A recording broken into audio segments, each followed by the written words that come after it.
Hello students, today again we are on our same chapter which is related to India's foreign trade. Fifth chapter, India's foreign trade. In last lecture I told you regarding 1991 year of divide, and I told you also that why it was known as the year of divide, because till 1990 there were many type of the restrictions, barriers on the export and import, and in 1991 due to new economic policy these barriers were restricted were over, काफ़ी हद तक कम कर दिए थे barriers government ने। जहाँ पे पहले एक्सपोर्ट इंपोर्ट के ऊपर रिस्ट्रिक्शंस थी, now these restrictions are over. We can't say that there is the free trade, because there trade जो होता है वो दो तरह का होता है। One trade is the free trade जिसमें गवर्नमेंट किसी तरह की कोई रिस्ट्रिक्शन नहीं लगाती। एक्सपोर्ट एंड इंपोर्ट ओपनली किसी भी कंट्री के साथ कितनी भी क्वांटिटी में किया जा सकता है। But if we are talking about the restricted trade, that is the protection policy. In protection policy, government put some restrictions on the export and import, like tariff barriers, non-tariff barriers. ये बहुत होते हैं जिसकी help से export and import को लिमिटाइज किया जाता है, लिमिट फिक्स कर दी जाती है कि इससे ज़्यादा एक्सपोर्ट इंपोर्ट नहीं करना। लास्ट ईयर भी बेटे हमारे पास क्वेश्चन पेपर में ये क्वेश्चन आया हुआ है, tariff and non tariff barriers. Tariff and non tariff barriers हैं। टैरिफ बैरियर्स होते हैं बेटे which are related to taxes. Taxes government impose some taxes, direct taxes लगा देते हैं बेटे ऑन एक्सपोर्ट एंड इंपोर्ट, कि इस चीज़ के एक्सपोर्ट के ऊपर इतना टैक्स है, so that we can reduce do the foreign competition. Foreign competition से डोमेस्टिक प्रोड्यूसर्स को सेव करने के लिए ये मतलब कि टैरिफ बैरियर्स लगाए जाते हैं in the form of tariff duties, taxes etcetera. On the other hand non tariff barriers which are related to quotas, limit fix कर देती है बेटे गवर्नमेंट, बोल देती है कि इस कंट्री में से इससे ज़्यादा एक्सपोर्ट या इंपोर्ट नहीं करना, ठीक है, इस कंट्री से इस लिमिट तक ही हम एक्सपोर्ट इंपोर्ट कर सकते हैं। Both tariff and Kota's are related to the restrictions on export and import of the goods, ठीक है। इसको बोलते हैं जब government tariffs and quotas fix करती है, that is related to protection policy, जिसमें गवर्नमेंट चाहती है कि एक्सपोर्ट या इंपोर्ट इससे लिमिट ज़्यादा नहीं होना चाहिए। Now we are on the same point again. Government ने बेटे इन 1991 इनवार्ड लुकिंग स्ट्रेटजी बनाई थी। What is this inward looking strategy? Inward looking strategy is also known as import substitution policy, in which instead of importing the goods from abroad we should make import substitutes in our own country. In last topic I told you कि हम लोग क्या करते हैं बेटे, we have to check the comparative cost before making the goods in our domestic territory. We have to check the cost of production of those goods. जिस चीज़ का import substitute हम अपने कंट्री में बना रहे हैं, हम पहले चेक करेंगे कि उस चीज़ को इम्पोर्ट करने के ऊपर अब्रॉड से कितना मतलब कॉस्ट पड़ती है। अगर हम अपने घर में प्रोड्यूस करते हैं, अपने कंट्री में प्रोड्यूस करते हैं, तो उसके ऊपर कॉस्ट कितनी पड़ती है। So this is the comparative cost. But after checking the comparative cost, we have to produce the goods in our domestic territories. अगर वो चीज़ हमें कॉस्टली पड़ रही है, इम्पोर्ट करने से ज़्यादा वो costly domestic goods domestic country में बनाने से पड़ रही है, तब हमें उस चीज़ को इम्पोर्ट करना ही बेटर रहेगा, क्योंकि इसमें इम्पोर्ट सब्स्टिट्यूट प्रोड्यूस करने का मतलब सेल्फ सफिशेंसी है।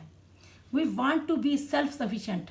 Dependency on other countries should be reduced, क्योंकि 5 ईयर प्लानिंग में हमारा ये मोटिव है कि हमें दूसरे कंट्रीज़ के ऊपर अपनी डिपेंडेंसी को कम करना चाहिए। Instead of depending on other countries we should make the policies for self sufficiency in our domestic boundaries, ठीक है। तो इसमें इम्पोर्ट सब्स्टिट्यूट पॉलिसी है, this is known as the inward looking strategy. एक होती है आउटवर्ड लुकिंग स्ट्रेटजी भी होती है बेटे। Outward looking strategy is related to export promotion, जिसमें हम लोग एक्सपोर्ट को प्रमोट करते हैं, दूसरे कंट्रीज के साथ एक्सपोर्ट ज़्यादा करते हैं। ठीक है, यहाँ पे कुछ पॉइंट्स हैं बेटे जिसमें आपको इन दोनों चीज़ों का पता चलेगा। Import substitution implies domestic production of those goods which we are importing from abroad. ठीक है, अब्रॉड से मंगवाने की जगह वहाँ पे इस चीज़ को अपने डोमेस्टिक बाउंड्रीज में ही प्रोड्यूस करो, so that we can save foreign currency. ठीक है, सेकंड पॉइंट है फॉरेन एक्सचेंज जो है यूटिलाइज करेंगे on those goods which are very important goods. उन चीज़ों को इंपोर्ट करो बेटे जिनके बिना हमारे कंट्री में चल ही नहीं सकता, क्योंकि टेक्निकल मशीनरीज वगैरह जो हैं, जो हमारी कंट्री में आज भी टेक्नोलॉजी की प्रॉब्लम है, उन चीज़ों के ऊपर पैसा इन्वेस्ट करो। उन चीज़ों को इंपोर्ट करने के ऊपर अगर हम वही फॉरेन करेंसी को मतलब कि एक्सपेंड करेंगे, एक्सपेंडिचर उनके ऊपर करेंगे, then that will be betterment for the economy. Next है by adopting inward looking state strategy the government can prefer to economise the use of foreign currency on import मतलब कि इम्पोर्ट सब्स्टिट्यूशन के through जो foreign currency बचेगी उसके through हम लोग अपनी फॉरेन गुड्स को इंपोर्ट करेंगे, उन गुड्स को इंपोर्ट करेंगे जो हम अपने कंट्री में प्रोड्यूस नहीं कर सकते। ये मैंने इसी पॉइंट में, सेम पॉइंट है बेटे, दोनों पॉइंट्स एक जैसे ही हैं। एंड तीसरी बात जो है, नेक्स्ट जो मेन चीज़ है, बाय प्रमोटिंग द एक्सपोर्ट, इसके लिए बेटे हमारे कंट्री में एक्सपोर्ट प्रमोशन काउंसिल भी बनी हुई है, जिसका मेन मोटिव है how to promote our export so that balance of payment can be balanced. Balance, surplus तो चलो खैर बहुत मुश्किल है, सरप्लस करने की कोशिश भी करते हैं हम लोग, but balance of payment balanced होना जो है वो बहुत ही इंपॉर्टेंट है for the development of an economy. So इसके लिए बेटे import substitutes and export promotion strategies ये दो हैं, बट इसमें हम लोग सिर्फ इनवर्ड लुकिंग स्ट्रेटजी की बात करेंगे, जिसमें कि हम लोग instead of importing the goods from abroad we should produce those goods at our domestic level. Impacts क्या पड़े बेटे? इम्पैक्ट्स में गुड एंड बैड दोनों तरह के इम्पैक्ट्स पड़े हैं, क्योंकि डोमेस्टिक कंट्री में बेटे किसी चीज़ को प्रोड्यूस करना इज़ बेटर, सेल्फ सफिशिएंसी आएगी, वो चीज़ हम अपने घर में जब प्रोड्यूस करेंगे उसके बहुत से हमारी इकोनॉमी को बेनिफिट्स भी होंगे, बट साथ में कुछ बैड इम्पैक्ट्स भी हैं। और इसमें गुड इम्पैक्ट्स की बात करें तो इसमें क्या होता है बेटे, high rate of industrial growth with structural transformation.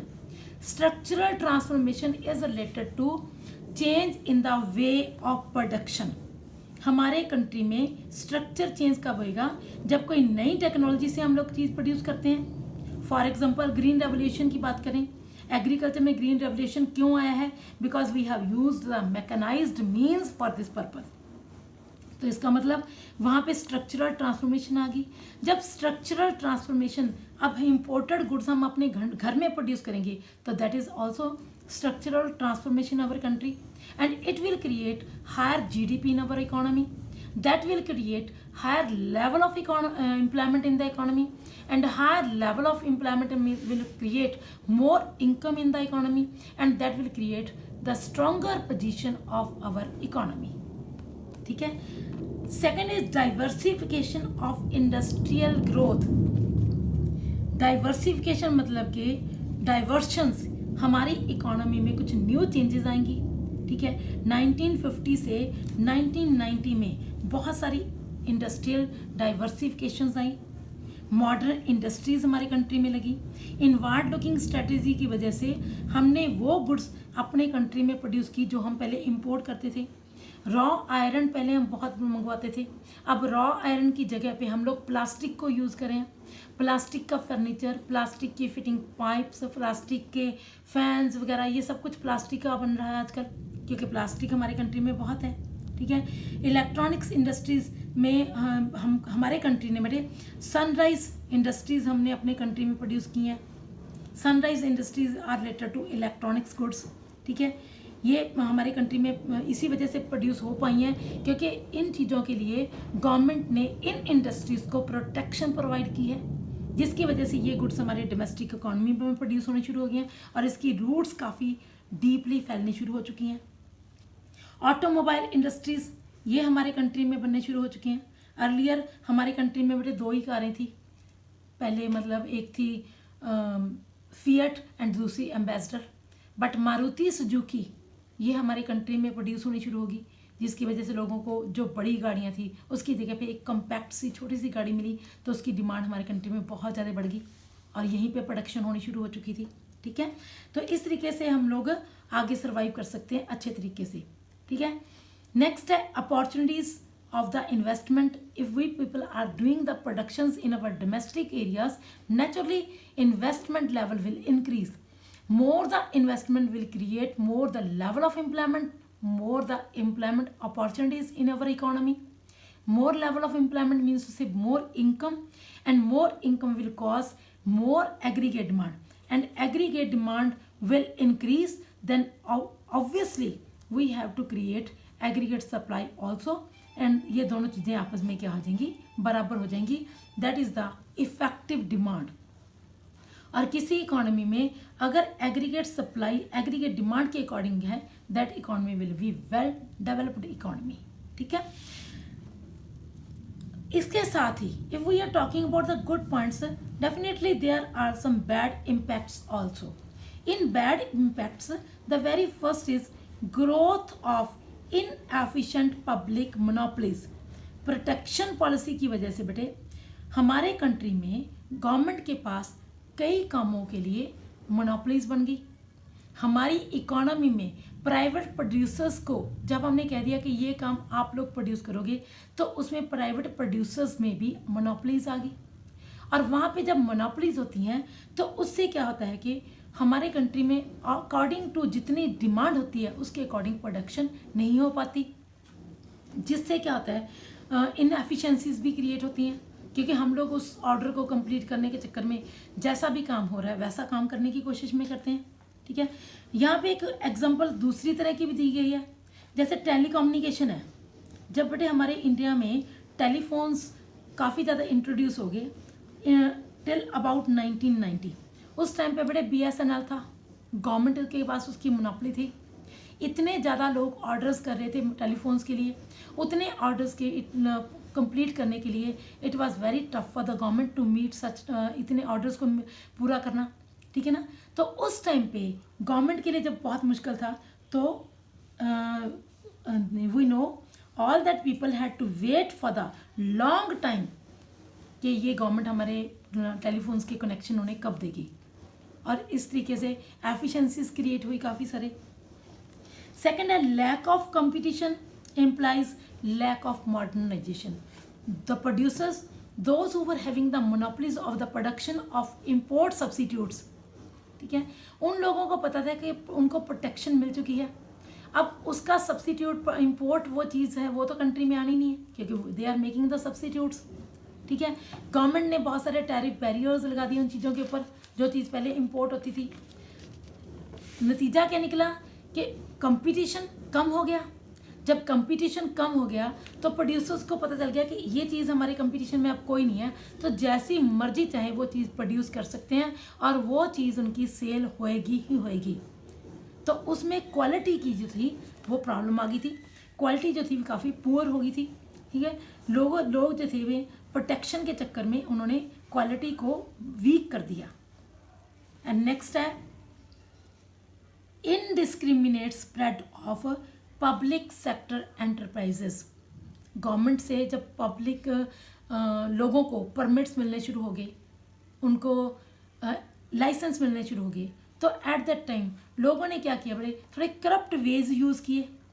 Licence लेने के लिए कैसे भी करके लाइसेंस ले लो। ठीक है, और इसमें एक और भी था, 17 biggest industries were under public sector.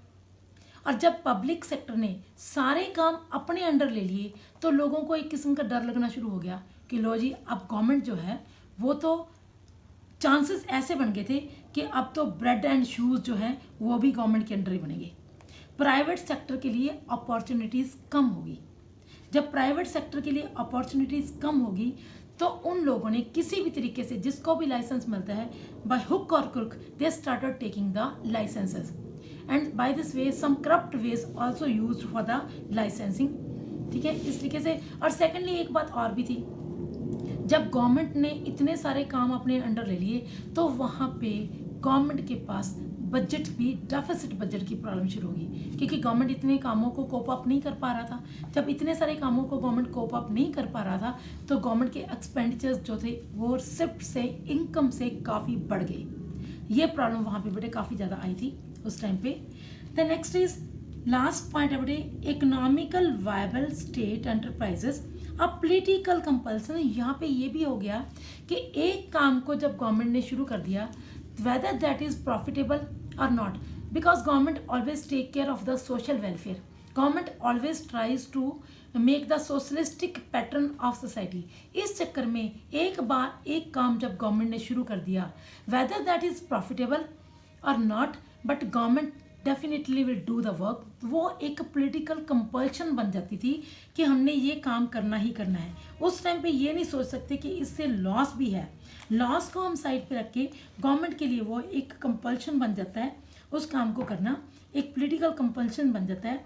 So government has to continue that work whether that is profitable और नॉट। ये बेटे आपके पास इन प्रॉब्लम्स की वजह से ही जब 1990 तक ये इनवर्ड लुकिंग स्ट्रेटजी थी, 1991 में आके हमने बहुत सारी नई चेंजेस लेके आए थे, क्योंकि मैंने पहले भी आपको बताया था कि हमारी इकोनॉमी जो है आफ्टर इंडिपेंडेंस एक सिस्टम 1947 से 1990 तक एक सिस्टम चलता रहा, 91 से लेके 2002 तक एक सिस्टम बना था। ठीक है, इस तरीके से हम इकोनॉमी को 3 पार्ट्स में डिवाइड करते हैं। तो ये यहाँ पे आके जब हमने देखा कि इनवर्ड लुकिंग स्ट्रेटजी से भी बहुत सारी प्रॉब्लम्स आ रही हैं, ठीक है, और जो 3 फोल्ड इकोनॉमी बनी थी लास्ट चैप्टर में उससे भी बहुत सारी प्रॉब्लम्स आई थी, तब गवर्नमेंट ने in 1991 government decided to make new economic policy which was related to liberalisation, globalisation and privatisation. यहाँ पे आके बेटे बहुत सारी नई चेंजेस इकोनॉमी में आई थी which were for the benefit of the economy. ठीक है, वो हमारा नेक्स्ट टॉपिक है। आज के लिए बेटा ये टॉपिक आपका यहाँ पे आके चैप्टर कंप्लीट हो जाता है। इस चैप्टर को आप प्रॉपर तरीके से अपना रीड आउट कर लेना। ठीक है, thank you and God bless you.